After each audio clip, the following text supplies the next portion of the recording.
Your father set their towns in castles aflame. He murdered sons in front of their fathers and laughed as they screamed. I'm not my father. Are you sure about that?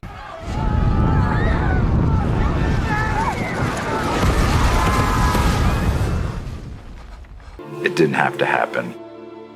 Guess I didn't see particularly that Danny would just firebomb the city.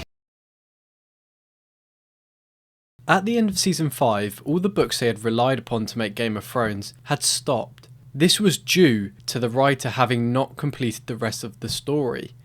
Initially, this would go unnoticed as they continued strong with a helping hand from the writer in season 6, though, lacking the existing material, it would take a turn for the worse at the end of this season. This becomes clear when we have a deeper look at Sansa's character. As we build up towards episode 9, where we have Jon Snow leading an attack against Ramsay Bolton, she fails to mention several times about the forces now under control by Littlefinger. Did it ever once occur to you that I might have some insight? There is many times when the opportunity arises for this information to be made public to Jon, yet surprisingly, not a single whisper. Whilst yes, it can be defended by claiming Sansa does not trust Littlefinger to help, as seen of his self-interested character development, but it can also be said that he would have had reason to help, as he had made it known that he took interest in Sansa, enough to the point we, as the audience, understand his love went further than a paternal love. This new information about the Nouvelle would have not needed to impact the story greatly to maintain the intense battle scenes, but it would have explained Sansa's disappearance much better. Other than this, the story remained relatively well written until the end of season 6. The complexity and intertwined stories that had once been so cleverly executed began to unravel as the writers began to concern themselves with wrapping the show up in season 7 and 8. So where did this snowball turn into the avalanche? Let's begin by taking a look at what made Game of Thrones so great in the first place. When figuring out the reasons it was so successful, we need to break it down into its core elements. The first of which is the utilisation of time. Time is used not only in the conventional way to push the story forward, but is also used to establish scale. This goes beyond most shows as they take the necessary steps to include the travelling required to get between major cities in the show, and pace it throughout so it feels grounded in reality to draw the audiences further in. The main reason they can get away with doing this, and a show like The Mandalorian cannot, is because they have so many different stories happening that it is easy to jump between them without having to jump large gaps of time. The absence of characters from episodes as they're travelling can still add to this idea, as the news of outside events reaching them can be used to infer how much time has passed. The next core element which plays the larger role in my opinion is consequences. This is because for each choice a character makes there is a continual knock-on effect which even long after they've been made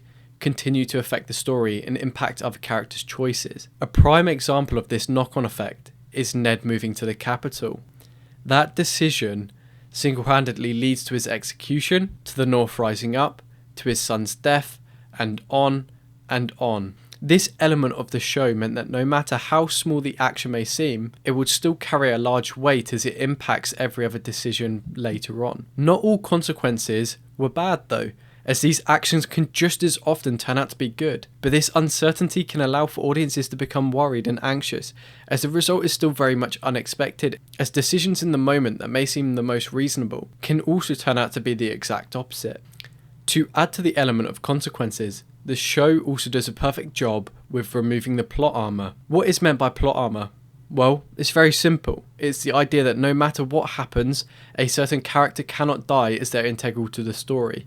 By taking away this plot armour, it adds to the intensity and volatility of the story, with how quickly it can change course when a character dies. Game of Thrones also does a great job at blurring the lines between good and evil, by putting it on what I consider more of a spectrum, as audiences are free to decide how evil someone is, therefore giving the audience more power to decide the morality of a character's choices and actions, which will influence their feelings for them. A perfect example of this would be Jaime Lannister, as we are given a choice to forgive him, or we can continue hating him. But this decision of morality is complicated, as his actions are often tied with his family, who are portrayed in a mainly evil way, balancing his good with their evil. Joffrey and Jon, though, live on the two extremes, with people agreeing that Jon is the hero and Joffrey is the villain, although even this can be disputed slightly. I would go as far as to say Joffrey is the victim of his upbringing. This upbringing twists him into the character that he is. But none of this works without the larger ensemble of cast working to achieve a wide variety of goals. This creates for conflicts in interest, complicating the paths characters have to take in order to achieve their goal. Sometimes this conflict in goals causes for clashes and even reasons for their paths to meet. This allows the story to change fluidly without having long breaks devoid of anything interesting. So now we understand the core elements that made the show so great, it's time to reveal how they turned the ship around and disregarded these. The first, most noticeable difference was the amount of episodes. Whilst not significant on the surface, it becomes clear when we look at how they used the elements I mentioned earlier. The travelling, which was a key part of the show, took a backseat as a lot of the story progression was moved to often exclude this. A perfect example is the travelling that Jon did when he went between Dragonstone and Westeros. We did not see anything from this time. Yes, it can be argued nothing interesting would have happened, but the show's been great at making these moments important for character development, especially as Jon has a lot to come to terms with. This would give more weight to his actions when he arrives to meet with Daenerys as well. Consequences for character decisions also seem to be forgotten, especially when these decisions should have led to a huge repercussion. When Daenerys sends the Unsullied to capture Castle Rock, who ended up being ambushed, it should have led to many of the Unsullied being killed, and her being made aware of the Iron Fleet. But as we see later on, many of the Unsullied were still alive, and upon returning to Dragonstone, Daenerys is not prepared for the ambush made by Euron, despite having knowledge of the Iron Fleet. This knowledge should have impacted her decision and made her travel by foot rather than boat potentially, rendering them useless in protecting King's Landing and avoiding them altogether. Plot armour was also given to many characters in the Battle of the Long Night, allowing for many of them to survive until the very end. This was clearly done as they waited until the very end to begin killing any of the main characters, turning it into more of a montage of last stands than an actual emotional scene where we're able to grieve individually for the characters, and it felt unnatural that it would take this long for any of them to die.